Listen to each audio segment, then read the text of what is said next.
ఈరోజు మనం ఒక ప్రాచీన ఇతిహాసంలోని ఒక ఉత్కంఠభరితమైన ఘట్టాన్ని విశ్లేషించబోతున్నాం. న్యాయం అందనప్పుడు, సహాయం చేసేవాళ్లు లేనప్పుడు, ప్రతీకారమే మార్గమైనప్పుడు అసలు ఏం జరుగుతుంది? పదండి ఆ కథలోకి వెళ్దాం. ఇక్కడే అసలు కథ మొదలవుతుంది. ఆలోచించండి, ఒకప్పుడు రాజ్యాలు ఏలినవాళ్లు ఇప్పుడు అధికారం మొత్తం పోగొట్టుకుని అవమానాలు ఎదుర్కోవాల్సొస్తే వాళ్ల పరిస్థితి ఏంటి? న్యాయం కోసం వాళ్లు ఏ దారి ఎంచుకుంటారు? ఈ ప్రశ్నతోనే మన కథనం ముందుకు సాగుతుంది. సరే, మన మొదటి భాగం కళ్ళెదుటే అజ్ఞాతవాసం. 5 పాండవ సోదరులు, వారి భార్య ద్రౌపది తమ అసలు గుర్తింపును దాచేసి శత్రువుల రాజ్యంలోనే జీవిస్తున్నారు. నిజంగా ఇది కత్తిమీద సాములాంటి బతుకు. ఇక్కడున్న వ్యంగ్యం గమనించారా? ఒకప్పుడు చక్రవర్తులుగా, యువరాజులుగా ఉన్నవాళ్లు ఇప్పుడు ఎంత సాధారణ సేవకులుగా మారిపోయారో. ధర్మరాజేమో పాచికలు వేసేవాడిగా, మహాబలుడైన భీముడేమో వంటవాడిగా, ఇక అర్జునుడు నాట్యాచార్యుడిగా, చివరకు మహారాణి ద్రౌపది ఒక పరిచారికగా. వాళ్ల ఆత్మగౌరవానికి ఇది ఎంత పెద్ద పరీక్షో కదా! అలా దాదాపు 1 సంవత్సరం గడిచిపోయింది. అంతా ప్రశాంతంగానే ఉంది. కాని వారి అజ్ఞాతవాసం ముగియడానికి కొన్ని రోజులే మిగిలి ఉన్నాయి. సరిగ్గా 11వ నెలలో వాళ్లు జాగ్రత్తగా కట్టుకున్న ఈ గోడలు బద్దలయ్యే సమయం వచ్చేసింది. ఇక 2వ భాగం, ఒక ప్రమాదకరమైన వ్యామోహం. ప్రశాంతంగా సాగుతున్న వాళ్ల జీవితాల్లోకి ఒక ప్రతినాయకుడు ప్రవేశించాడు. అతని పేరే కీచకుడు. అతని కామపు చూపు కథను ఒక్కసారిగా పూర్తిగా మలుపు తిప్పేసింది. విన్నారా ఆ మాటలు? కీచకుడి దుర్బుద్ధిని, అధికార మదాన్ని ఈ ఒక్క వాక్యం స్పష్టంగా చూపిస్తోంది. అతను ద్రౌపదిని ఎంత చులకనగా చూస్తున్నాడో, తన కోరికను ఎంత మొరటుగా బయటపెట్టాడో అర్థమవుతోంది. ఇది ఆకర్షణ కాదు, ఇది ఒక స్పష్టమైన ప్రమాద హెచ్చరిక. ఇక్కడ ద్రౌపది ధైర్యం, తెలివి చూడాలి. ఆమె ఏమాత్రం భయపడలేదు. అతనికి నీతులు చెప్పడమే కాదు, తనను తాను రక్షించుకోవడానికి ఒక అద్భుతమైన కట్టుకథ అల్లింది. తనకు దేవలోక యోధులైన గంధర్వులు భర్తలుగా ఉన్నారని, వాళ్లు తనని ఎప్పుడూ కాపాడుతూ ఉంటారని గట్టిగా హెచ్చరించింది. కాని కథ ఇక్కడే మలుపు తిరిగింది.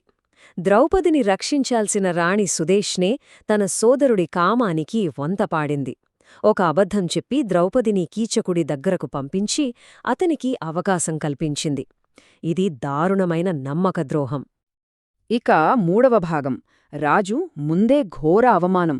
ఈ సంఘర్షణ ఇక అంతపురానికే పరిమితం కాలేదు.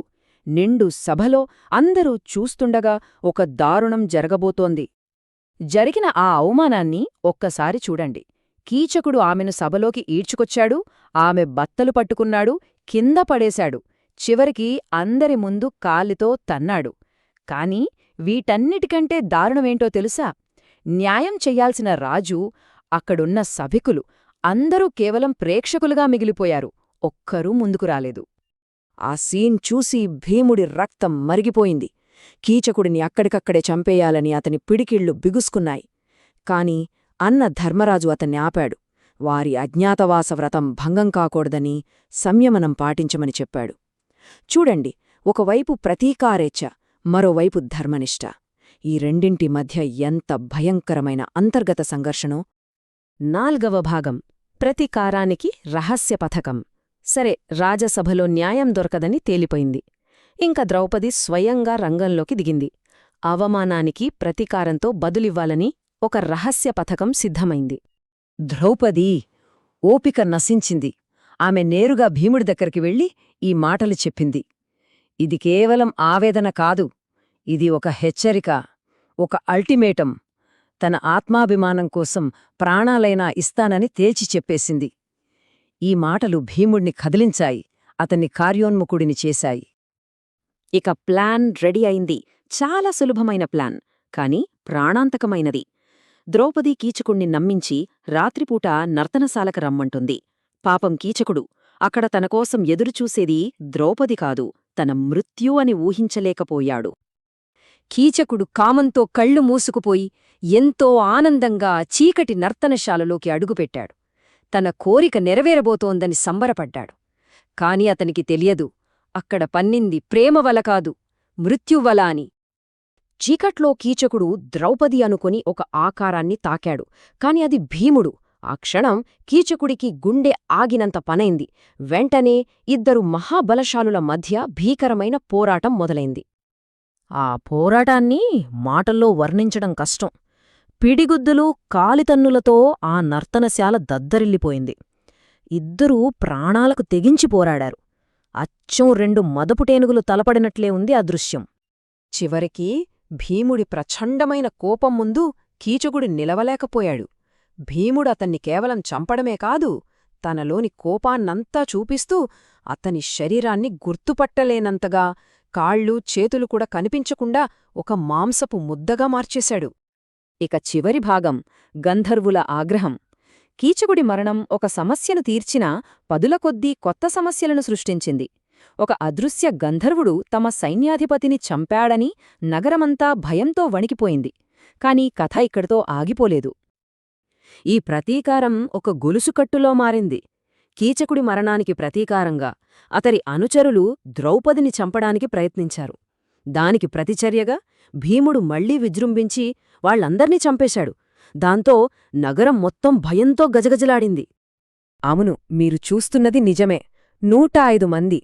ద్రౌపదిని కాపాడే ప్రయత్నంలో భీముడు కీచకుడి 105 మంది అనుచరులను ఒక్క దెబ్బతో హతమార్చాడు. అతని కోపం నిజంగా ఒక ఆపలేని ప్రళయంలా మారింది. ఇప్పుడు పరిస్థితి తలకిందులైంది. ఇప్పుడు అధికారం ద్రౌపది చేతుల్లోకి వచ్చింది. ప్రజల భయాన్ని ఆమె ఒక ఆయుధంగా వాడుకుంది. ఆ భయంతోనే తన గంధర్వ భర్తలు వచ్చే వరకు తమకు రక్షణ కల్పించాలని రాజును ఒప్పించింది. చివరిగా ఈ కథ మనల్ని ఒక పెద్ద నైతిక ప్రశ్న ముందు నిలబెడుతుంది. మనల్ని కాపాడాల్సిన వ్యవస్థలే విఫలమైనప్పుడు క్రూరమైన వ్యక్తిగత ప్రతీకారమే న్యాయానికి సరైన మార్గమా? ఈ ప్రశ్నతోనే ఈ విశ్లేషణను ముగిద్దాం. ఆలోచించండి.